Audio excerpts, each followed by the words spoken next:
जोंनि बर'नि राजनिति नेताफोरा गोबां सोलोंबाय आरो खायसे सोलोंनो गोनां दंबोयो।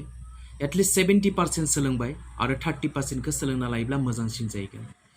मानो होनोब्ला दिनै भारतनि प्रधानमन्त्री नरेन्द्र मदिया दिनै राहुल गान्धीखौ रायो, अनलि निउसाव रायो, मिटिङावल'सो रायो।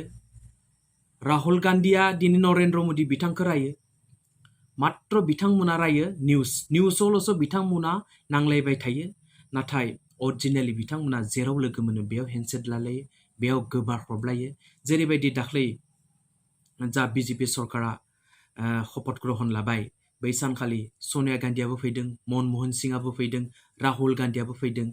थिग बेबायदिनो आसामावबो जों जुदि नायोब्ला sarbananda sanawala तरुण गगैखौ रायो, मात्र मिटिं आरो निउसावसो रायो। हिमन्त बिश्व शर्माया तरुण गगैखौ रायो, तरुण गगैया हिमन्त बिश्व शर्माखौ रायो, sarbananda sanawal बिथांखौ रायो, मात्र निउसावल'। बिथांमोना प्रेक्टिकेलि केতিয়াबो नांलाया, बिथांमोना जोबोर मोजां। बेनिखायनो जोंनि बर'नि नेताफ्राबो बिदिनो जानांगौ जे जोङो निउसाव जेसेबां नांलायबाय था, मिटिङाव जेसेबां नांलायबाय था, नाथाय प्रेक्टिकेलि जोङो अनलायनाय थानांगौ। जेराव लोगो मोनलायो बेयाव मोजाङै जोङो हेन्डसेक लालायनांगौ, मोजाङै रायलायनांगौ, जायखिजाया खामानिखौ ज' मावलायनांगौ। जेरैबायदि राहुल गान्धी मोना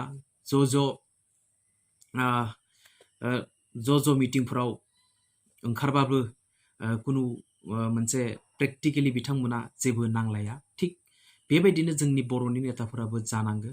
जोंनि गेजेराव गोबां सोलायबाय, नंगौ। सिगां इलेक्सन खाथिब्ला जोबोर गिनो गोनांमोन। बुथारलायनाय, गावथारलायनाय, बुलायनाय, दम होलायनाय बिभिन्न धरननि जों नुनो मोनोमोन, नाथाय दा जोबोद खमायबाय।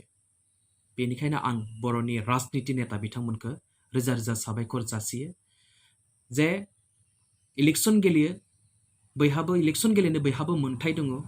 गासैबो इलेक्सन गेले, जाहाथे जोङो गावलायनाय कालसारखौ गारलायनांगौ, बुथारनाय कालसारखौ जों गारनांगौ, दम होलायनाय कालसारखौ जों गारनांगौ, जोङो अनलायनाय गेलेनांगौ। इलेक्सना फैगोन आरो थांगोन। दिनै एक्सआबो बर' हारिनि थाखाय मोजां खामानि मावनो नागिरदों, वाइआबो बर' हारिनि थाखाय मोजां खामानि मावनो नागिरदों, जेडआबो बर' हारिनि थाखाय मोजां खामानि मावनो नागिरदों। बयबो मोजां खामानि माव, नाथाय जों बुलायनाय, जा जोंनि बर'नि गेजेराव बुलायनाय, सौलायनाय, बुथारलायनाय, दम होलायनाय कालसार दंमोन, बेफोर कालसारा जाहाथे जोबनानै थाङो। सोरबाफोर जुदि आंनि बड'लेण्ड टाइगार इउटुब चेनेलखौ साबस्क्राइब खालामाखैबा साबस्क्राइब खालाम, लाइक खालाम आरो कमेन्ट खालाम।